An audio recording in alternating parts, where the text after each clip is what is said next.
الحمد لله نحمده ونستعينه ونستغفره ونعوذ بالله من شرور أنفسنا ومن سيئات أعمالنا من يهده الله فلا مضل له ومن يضلل فلا هادي له أشهد أن لا إله إلا الله وحده لا شريك له وأشهد أن محمدا واحدة وخلق منها زوجها وبث منهما رجالا كثيرا ونساء واتقوا الله الذي تساءلون به والأرحام إن الله كان عليكم رقيبا يا أيها الذين آمنوا اتقوا الله وقولوا قولا سديدا يصلح لكم أعمالكم ويغفر لكم ذنوبكم ومن يطع الله ورسوله فقد فاز فوزا عظيما أما بعد فإن أصدق الحديث كتاب الله وخير الهدي هدي محمد صلى الله عليه وسلم وشر الأمور محدثاتها وكل محدثة بدعة وكل بدعة ضلالة وكل ضلالة في النار معاشر المسلمين والمسلمات, para hadirin wal hadirat, Bapak Ibu rahimani wa rahimakumullah. Alhamdulillah, kembali kita bersyukur kepada Allah. Pada malam hari yang berbahagia ini, Allah kembali memberikan kesempatan kepada kita semuanya untuk melanjutkan pelajaran kita membaca kitab Lum'atul I'tiqad, kitab yang ditulis oleh Imam Ibnu Qudamah rahimahullahu ta'ala, kemudian disyarah oleh Syekh Muhammad bin Saleh Al-Utsaimin rahimahullahu ta'ala. Kita akan baca dan melanjutkan pelajarannya. Qala al-muallifu rahimahullah di halaman yang ke-70, Faslun Kalamullahi ta'ala, pasal tentang kalamullah. Allah subhanahu wa ta'ala berbicara. Wa min sifatillahi ta'ala, kata Imam Ibnu Qudamah rahimahullah, dan di antara termasuk pula dari sifat-sifat Allah, sebagaimana sebelumnya beliau telah menyebutkan beberapa contoh dari sifat-sifat Allah.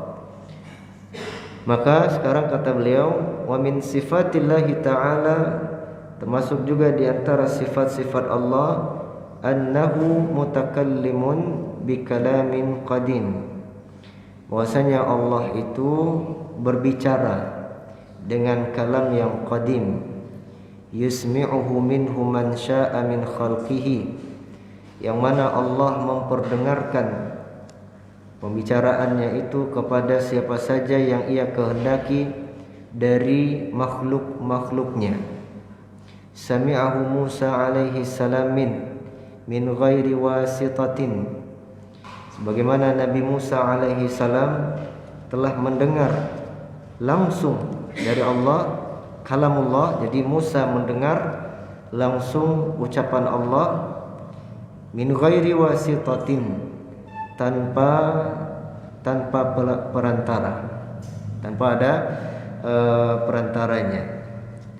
Wa sami'ahu Jibril alaihi salam, dan juga Jibril alaihi salam mendengarkan kalamullah, ucapan Allah ini. Wa man adzina lahu min malaikatihi wa rusulihi, dan siapa saja yang diizinkan oleh Allah subhanahu wa ta'ala dari kalangan malaikat-malaikat dan para rasulnya. Wa annahu subhanahu yukallimul mu'minin, wa annahu subhanahu yukallimul mu'minina fil akhirati wa yukallimunahu, dan bahwasanya Allah subhanahu wa ta'ala akan mengajak orang-orang yang beriman nanti berbicara di akhirat, dan orang-orang beriman pun berbicara kepada Allah. Wa yu'dzanu lahum, dan Allah pun mengizinkan pada mereka fayazurunahu, lalu mereka pun mengunjungi Allah Subhanahu wa taala.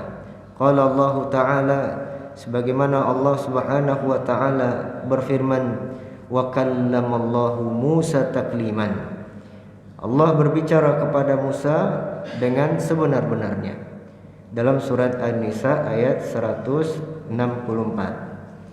Wa qala subhanahu, dan demikian pula Allah Subhanahu wa taala berfirman di dalam surat Al-A'raf ayat 144,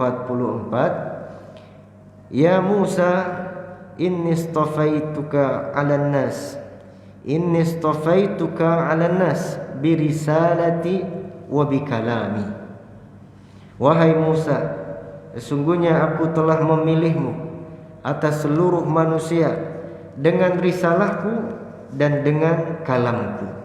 Wa bi kalami, dengan kalamku.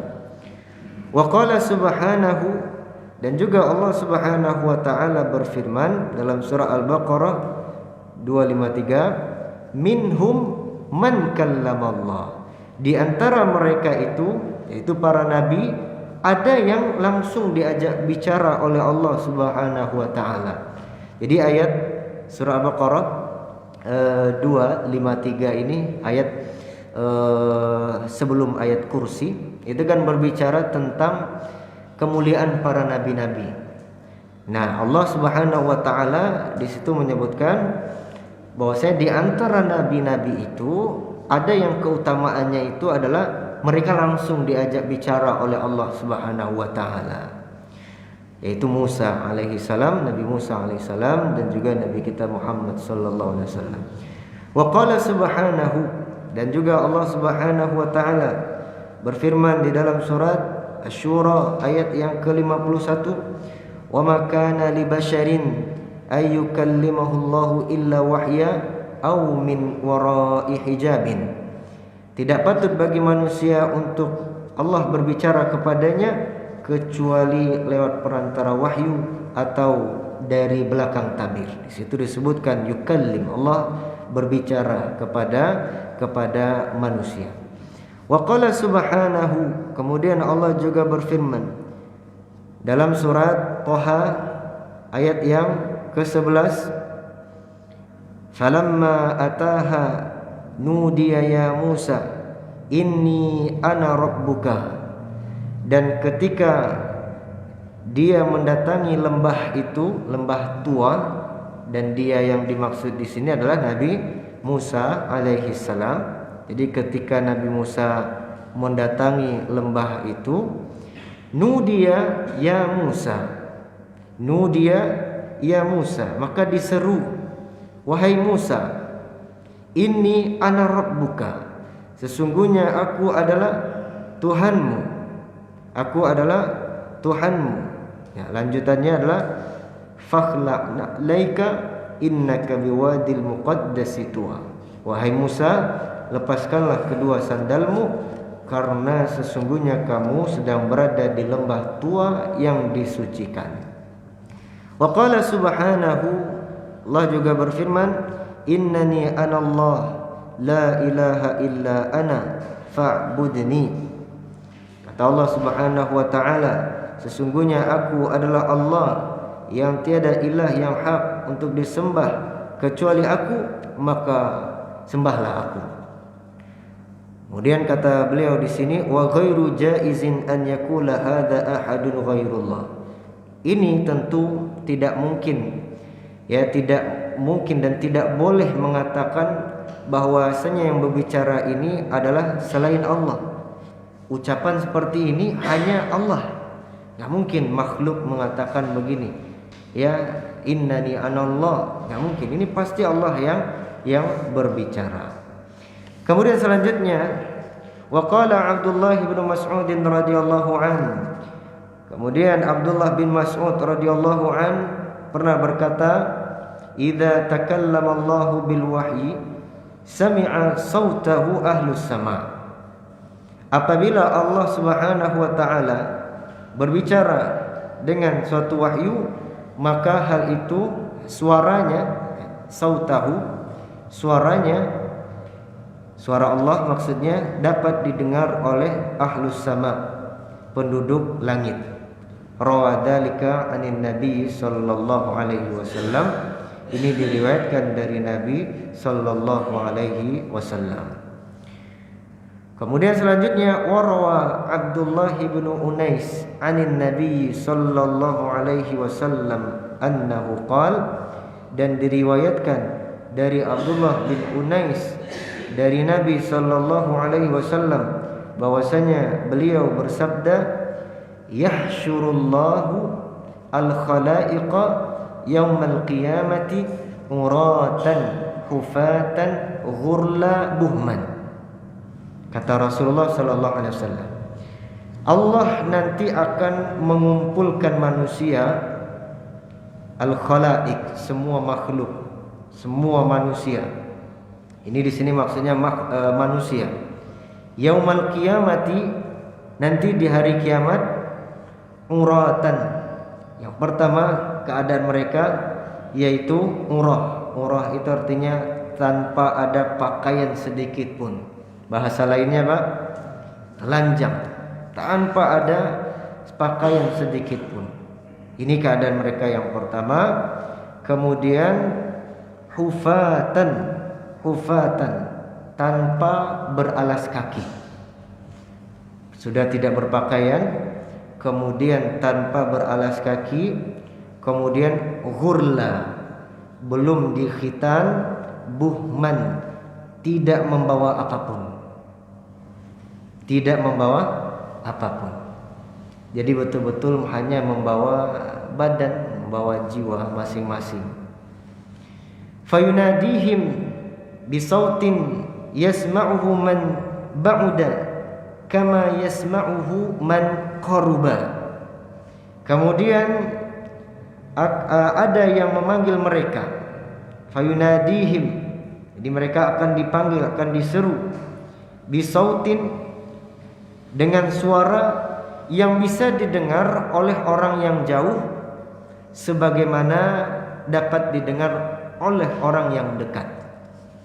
Bapak Ibu ma'asyiral muslimin rahimani wa rahimakumullah. Inilah bagaimana gambaran akhirat.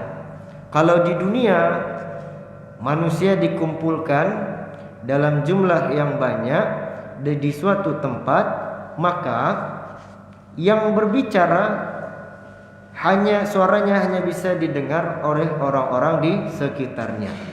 Jika ingin orang yang jauh dapat mendengar pula, maka harus menggunakan pengeras suara. Tapi di akhirat, inilah perbedaan antara hidup di dunia dan di akhirat. Salah satunya adalah suara di akhirat itu nantinya orang yang jauh dengan orang yang dekat sama. Suara yang didengar itu sama. Suara apa yang terdengar oleh mereka? Anal malik, aku adalah raja. Ada dayyan, aku adalah dayyan. Suara siapa ini? Suara Allah Subhanahu wa taala. Siapa yang mengatakan anal malik, aku adalah raja? Tidak ada raja selain Allah Subhanahu wa taala nanti di hari kiamat.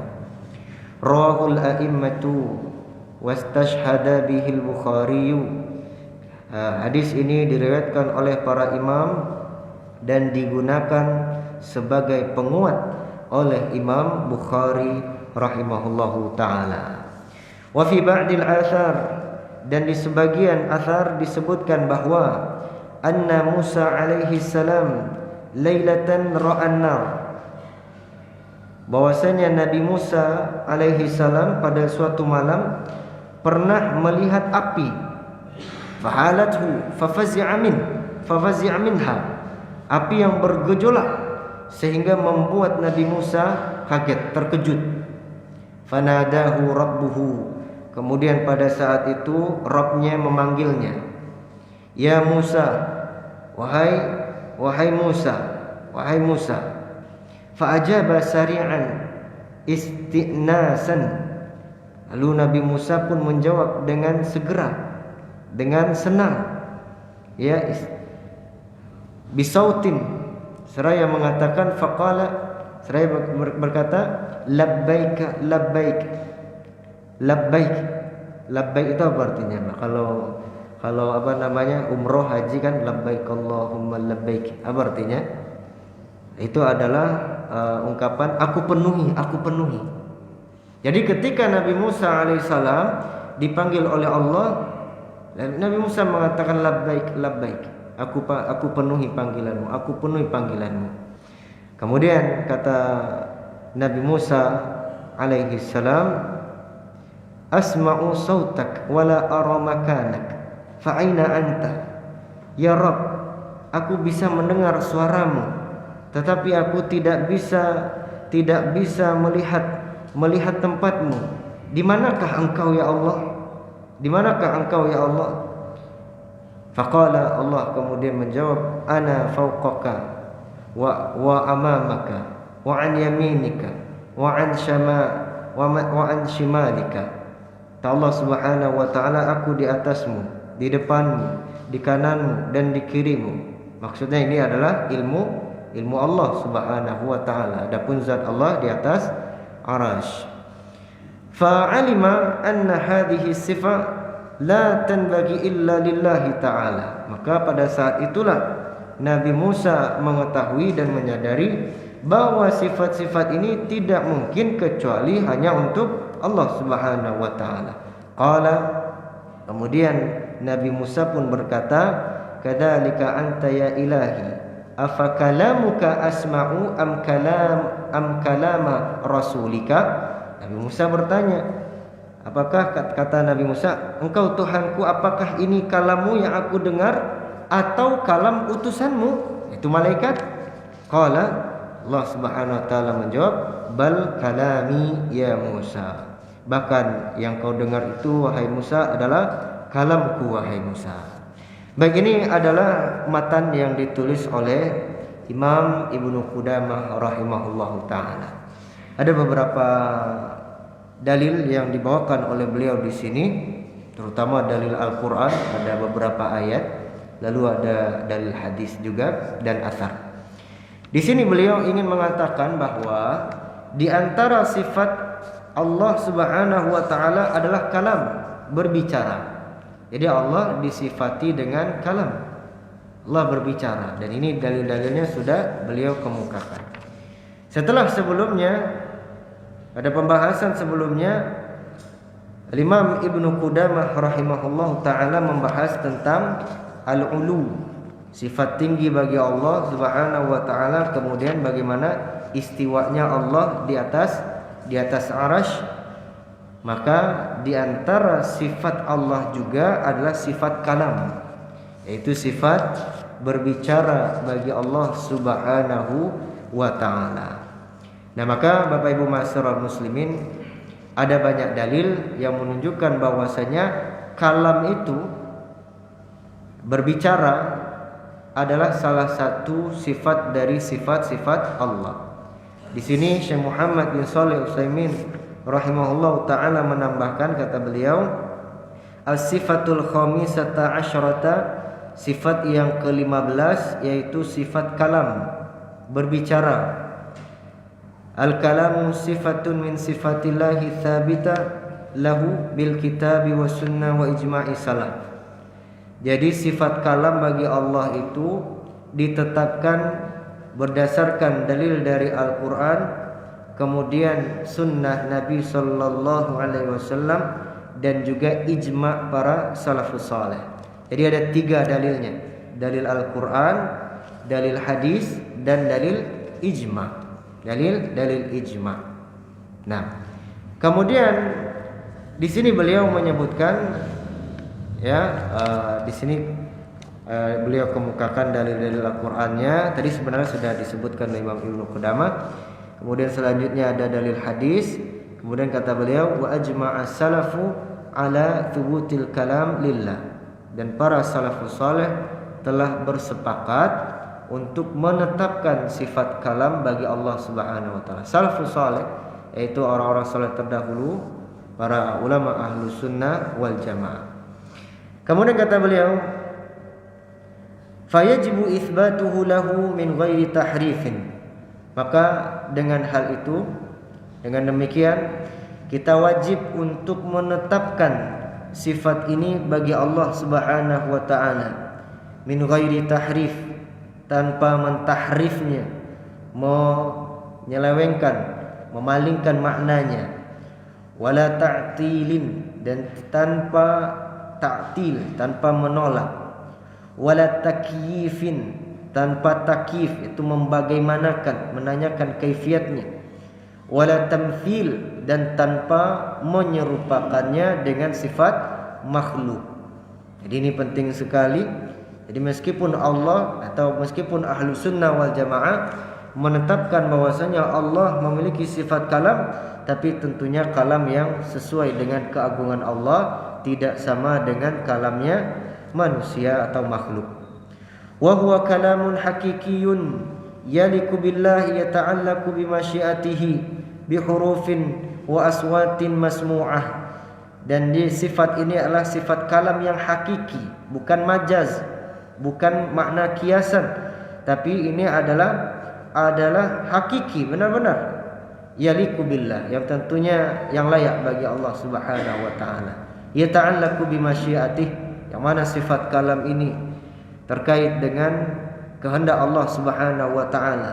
Kemudian kalam itu bi hurufin wa aswat, dengan huruf dan suara masmu'ah, yang bisa didengar.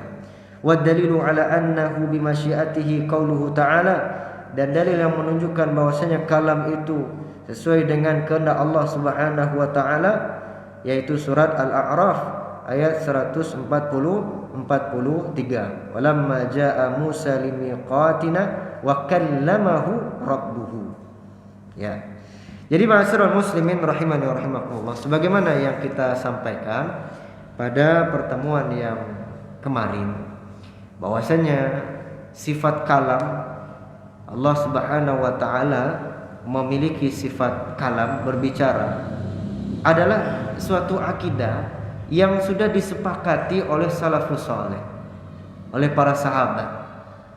Nah, kemudian datang orang-orang yang mendahulukan akal dibandingkan ketundukan kepada wahyu, seperti orang-orang Mu'tazilah, orang-orang Jahmiyah dan yang semisal dengan mereka. Akhirnya timbullah pendapat-pendapat yang bid'ah. Ini yang disebut dengan bid'ah. Artinya, dan bid'ah maksudnya bid'ah dalam masalah akidah. Maksudnya adalah di zaman Rasulullah, di zaman sahabat enggak ada pembicaraan tentang, tidak ada satupun sahabat yang menolak sifat kalam bagi Allah, karena dalil-dalilnya sangat jelas, baik dari Al-Quran maupun Sunnah Nabi SAW sangat jelas. Nah, tapi tiba-tiba kemudian ada orang yang mengatakan Allah tidak punya sifat kalam. Kemudian ada lagi orang mengatakan tidak, Allah itu begini begitu. Nah, inilah disebut dengan bid'ah. Nah, di sini kata beliau di halaman 82 ini kita baca, wal mukhalifuna li ahli sunnati fi kalamillahi ta'ala. Orang-orang yang menyelisihi ahlus sunnah wal jamaah dalam masalah sifat kalam bagi Allah ada. Ternyata ada. Akidah yang sebenarnya sangat gamblang, sudah disepakati oleh para sahabat, ternyata ada yang berbeda atau yang menolak. Kita lihat di sini. Khalafa ahlas sunnati fi kalamillahi ta'ifu nadhkuruhu minhum ta'ifatain. Kata beliau di sini, yang menyelisihi ahlus sunnah wal jamaah dalam permasalahan kalamullah, sifat kalam bagi Allah itu sebenarnya ada beberapa kelompok, ada beberapa golongan atau kelompok. Nadhkuru minhum ta'ifatain. Di sini kita akan sebutkan dua kelompok yang menyelisih ahlus sunnah wal jamaah. Artinya akidah mereka itu berbeda dengan ahlus sunnah wal jamaah. Kalau ahlus sunnah wal jamaah itu akidah mereka sederhana. Allah punya sifat kalam, karena di dalam Al-Quran banyak sekali dalil-dalil yang menunjukkan Allah berbicara, ditetapkan Allah punya sifat kalam. Tapi ada orang-orang yang menyelisihi, diantaranya at-ta'ifatul ula. Kata beliau di sini, kelompok yang pertama adalah Jahmiyah. Yang pertama adalah Jahmiyah. Bagaimana keyakinan Jahmiyah ini terhadap sifat kalam Allah ini? Kata beliau, Qalu laisal kalam min sifatillah. Orang-orang Jahmiyah itu mengatakan kalam itu tidak termasuk dari sifat Allah. Wa innama huwa khalqun min makhluqatillah yakhluquhu Allahu fil hawa au fil mahal alladhi yusma' min. Kata, kalau menurut keyakinan Jahmiyah, kalam itu adalah makhluk. Makhluk diantara makhluk-makhluk Allah Subhanahu wa taala, yang mana Allah menciptakan kalam ini berada di hawa. Di hawa itu apa ya? Di udara atau di angkasa, au fil mahalli, atau di suatu tempat, alladzi yusma' minhu, yang bisa didengar dari tempat itu. Ini Jahmiyah. Jadi Jahmiyah itu memiliki keyakinan kalam itu makhluk yang Allah ciptakan. Nah, dari situ nanti akan keluar suara yang bisa didengar. Maka kata beliau di sini, wa naruddu alaihim bimayali. Akidah ini tentu harus kita bantah, dan cara kita membantahnya adalah pertama kita katakan innahu khilafu ijma'is salaf. Ini menyelisihi kesepakatan atau ijma' dari salafus saleh. Kemudian yang kedua khilaful ma'qul, menyelisihi akal sehat. Pendapat Jahmiyah ini menyelisih akal sehat. Makanya Bapak Ibu sekalian, orang kalau terlalu pintar, terlalu mendahulukan akalnya, maka pendapat-pendapatnya itu justru tidak masuk akal. Makanya ahlul filsafat atau orang-orang yang mendahulukan akal itu, pendapat-pendapat mereka itu sulit untuk dicerna. Sulit, betul-betul sulit. Sehingga agama ini menjadi rumit. Padahal Islam agama yang rahmat, yang bisa dipahami oleh semua kalangan. Dan karena dia bersifat rahmat untuk jin dan manusia, kok jadi sulit? Nah, ini yang menjadi sulit justru orang-orang ini. Jadi ma'asyiral muslimin, kemudian yang ketiga kata beliau, inna Musa sami'allah yaqulu. Kemudian diantara bisa kita katakan untuk membantah mereka, bahwasanya Nabi Musa alaihissalam pernah mendengar Allah mengatakan, innani anallah la ilaha illa ana fa'budni. Sesungguhnya aku adalah Allah, yang tiada ilah yang hak kecuali aku, maka sembahlah aku. Wa muhal an yakula dzalika ahadun illa Allah subhanahu wa ta'ala. Mustahil yang mengatakan ucapan ini seorang selain Allah subhanahu wa ta'ala. Pasti Allah. Kemudian yang kedua kata beliau, at-taifatu tsaniyah, pendapat atau kelompok yang kedua adalah Al-Asy'ariyah atau Al-Asy'ariyah, Asy'ariyah. Al-Asy'ariyah, dan ini banyak sekali di kita, di masyarakat kita, di negeri kita ini. Keyakinan Asy'ariyah yang menisbatkan kepada Imam Abul Hasan Al-Asy'ari. Tapi sayangnya mereka itu menisbatkan akidah Asy'arinya itu kepada Imam Asy'ari ketika Imam Asy'ari berada pada fase kedua. Jadi sebagaimana Bapak Ibu sekalian ketahui, atau mungkin nanti Bapak Ibu bisa cari referensinya tentang biografi dari Imam Abul Hasan Al-Asy'ari, bahwasanya beliau itu mengalami 3 fase dalam hidup beliau. Jadi 3 tahapan. Yang pertama, beliau itu mengikuti akidahnya Mu'tazilah atau Kulabiyah. Hal ini karena ibu beliau ini menikah lagi. Jadi ayahnya meninggal dunia, ibunya menikah lagi. Bapak tirinya ini seorang Mu'tazilah. Nah, akhirnya dia terpengaruh dan mengikuti akidah tersebut. Sampai akhirnya beberapa waktu kemudian Imam Abul Hasan berpikir ini tidak benar, tidak baik. Akhirnya beliau pindah dari madhab dan meninggalkan akidah bapak tirinya itu. Nah, fase yang kedua inilah fase peralihan. Fase peralihan. Ya, dan di sini juga masih banyak penyimpangan-penyimpangan. Dan yang terakhir fase yang ketiga baru fasenya Ahlus Sunnah wal Jamaah. Jadi akidah Imam Abul Hasan Al-Asy'ari untuk fase yang ketiga itu berada di atas akidah Ahlus Sunnah wal Jamaah, sama dengan akidahnya Imam Ahmad rahimahullahu taala. Tetapi orang-orang yang mengikutinya justru menisbatkan diri dan mengambil akidah yang kedua ini, fase peralihan Imam Abul Hasan Al-Asy'ari dari Mu'tazilah ke Ahlus Sunnah wal Jamaah. Nah, orang-orang Asy'ariyah mengatakan qalu kalamullahi ma'nan qa'imun bi nafsihi la yata'allaqu bi masyiatihi. Kata mereka, kalamullah itu adalah sebuah makna yang berdiri sendiri, tidak berkaitan dengan kehendak Allah Subhanahu wa taala. Nah, ini menyelisihi akidah Ahlus Sunnah wal Jamaah. Ini menyelisihi akidah Ahlus Sunnah wal Jamaah. Jadi Bapak Ibu ma'asyiral muslimin rahimani wa rahimakumullah, itu dua kelompok yang disebutkan oleh Syekh Muhammad bin Shalih Al-Utsaimin rahimahullah taala di sini. Meskipun sebenarnya masih banyak sekali kelompok-kelompok yang lainnya. Di antaranya kalau Bapak Ibu punya referensinya yang bisa kita lihat di dalam syarah akidah Thahawiyah. Jadi di syarah akidah Thahawiyah itu nanti akan disebutkan kelompok-kelompok apa saja yang menyelisihi akidah Ahlus Sunnah wal Jamaah, ya, kemudian apa dalil mereka, apa syubhat mereka, dan bagaimana bantahan terhadap mereka.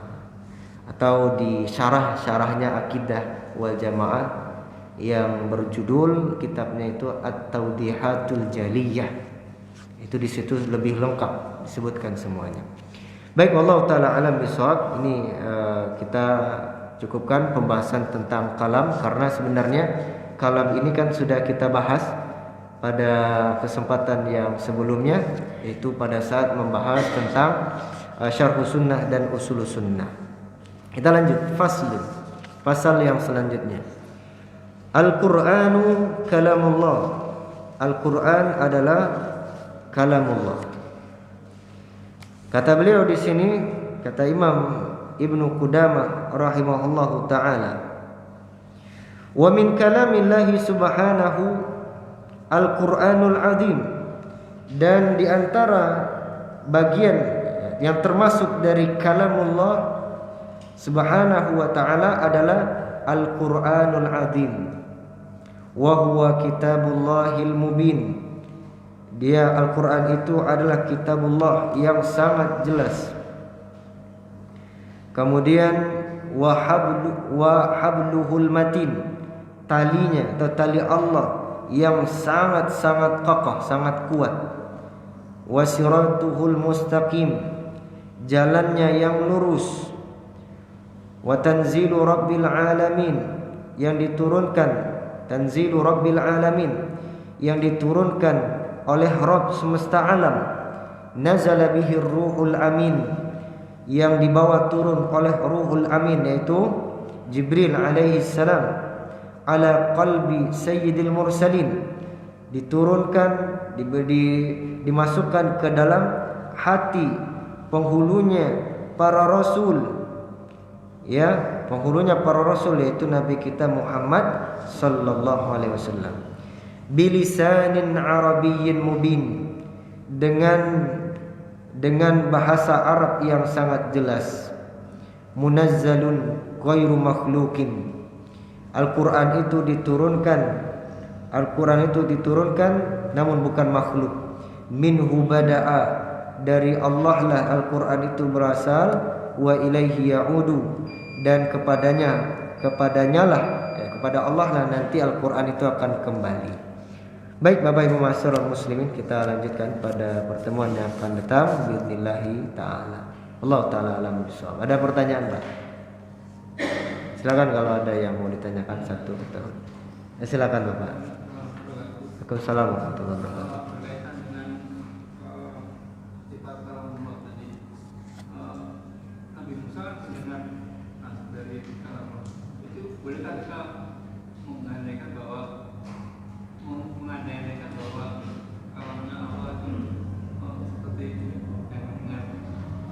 seperti seperti yang bisa didengar sama makhluk makhluk lain didengar sama Nabi Musa. yang didengar sama Nabi Musa. Nabi Musa. Iya betul Pak. Jadi memang Nabi Musa alaihissalam mendengar suara Allah Subhanahu wa taala langsung. Sebagaimana Nabi kita Muhammad sallallahu alaihi wasallam juga mendengar langsung. Oleh karena itu, dua nabi inilah yang mendapat kekhususan bisa mendengar kalamullah secara langsung. Ya. Pertama adalah Nabi Musa alaihissalam, kemudian yang terjadi di mana Nabi Musa? Di Bukit Tursina atau di lembah tua itu. Sedangkan Nabi kita Muhammad sallallahu alaihi wasallam mendengar suara Allah itu langsung kapan? Ketika Isra dan Mi'raj. Ketika menerima perintah salat. Jadi kita boleh mengatakan ya suara Allah itu didengar. Makanya tadi di sini disebutkan bahwa kalamullah itu adalah suara yang bisa didengar.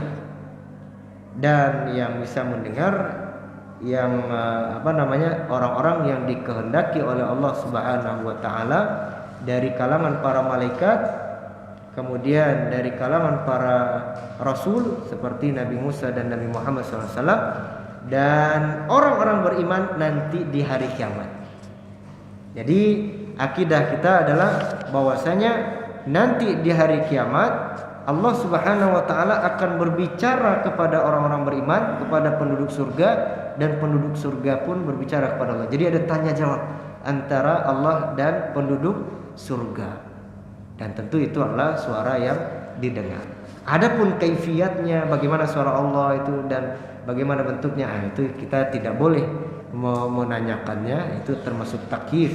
Kita cukup mengimani bahwasanya kalamullah suara yang bisa didengar sebagaimana yang bisa didengar oleh Nabi Musa dan Nabi kita Muhammad sallallahu alaihi wasallam.